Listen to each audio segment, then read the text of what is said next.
میں ایک بچے سے ملا, حفظ قرآن تھا, حافظ تھا قرآن کا ماشاءاللہ.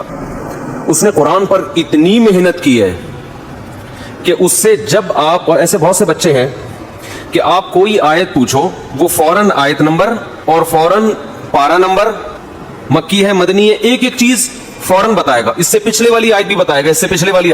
حافظ اگلی آیت تو آسانی سے بتا سکتے ہیں, پچھلی آیت بتانا حافظ کے لیے مشکل, کیونکہ جب اگلی آیت تو جب وہ آپ تلاوت کریں گے اگلی خود زبان پہ آ جاتی ہے, پچھلی نہیں آتی عام طور پر. تو بڑی محنت کی گئی اس بچے کے اوپر. بچے کو میں نے انعام بھی دیا, اس کو اپریشیٹ بھی کیا, لیکن میرا اپنا نظریہ یہ ہے جس چیز پہ بچے کا ٹائم دماغ لگایا گیا نا اس کا آؤٹ پٹ کوئی زیادہ بولے نہیں ہے, اس کا کوئی فائدہ نہیں ہے معاشرے میں. کیونکہ قرآن اس طرح سے یاد کرنا کہ اس سے پہلی والی آیت بھی فوراً ذہن میں آ جائے, یہ بہت مشکل کام ہے. بچے کا بہت دماغ کا دہی کیا ہوگا. تو اس سے کیا ہوتا ہے, جب ضرورت پڑے گی کہ اس سے پچھلی آیت کیا ہے, بھائی قرآن ہے, گوگل ہے, لکھے, پچھلی خود آ جائے گی سامنے اس کے. اتنی دماغ کو محنت کرنے کی کیا ضرورت ہے ایک چیز پہ. ایک ایک آیت کا نمبر یاد کرنا, یا تو ڈاکٹر ذاکر نائک کی طرح کام کرنا ہے اور مناظر بننا ہے تو چلیں جی فوراً آیت نمبر پیش کر دیا.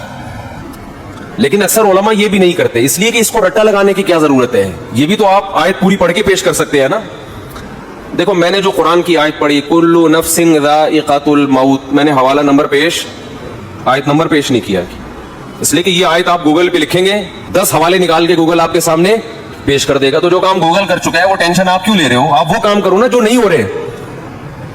ہمارے ہاں بس کمال کو دیکھا جاتا ہے, یار کیا کمال ہے, یہ نہیں دیکھا جاتا اس کمال کا آؤٹ پٹ کیا ہے, اس سے معاشرے کو فائدہ کیا ہو رہا ہے.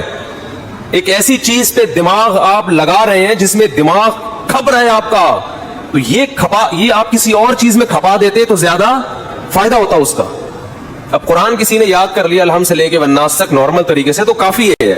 وہ تلاوت بھی کر سکتا ہے, وہ تراویح بھی پڑھا سکتا ہے, وہ بیان بھی کر سکتا ہے, بیان میں آیتیں بھی کوٹ کر سکتا ہے, پوری آیتیں پڑھ کے سنا سکتا ہے. لیکن اس میں اتنے حروف ہیں, اس آیت میں اتنے وقف ہے, اور اس آیت میں اتنے فلاں موقع پر, اور اس سے پچھلی والی یہ, اور یہ لفظ قرآن میں 20 جگہ پر آیا ہے, اتنی دفعہ 20 جگہ پر آیا ہے, 25 جگہ پر آیا ہے, اس کا پریکٹیکل لائف سے کوئی تعلق نہیں ہے. محنت بہت زیادہ ہے, اور اگر اس سے تھوڑا بہت فائدہ ہے بھی تو اتنی محنت میں اتنا تھوڑا فائدہ, یہ فائدہ نہیں کہلاتا.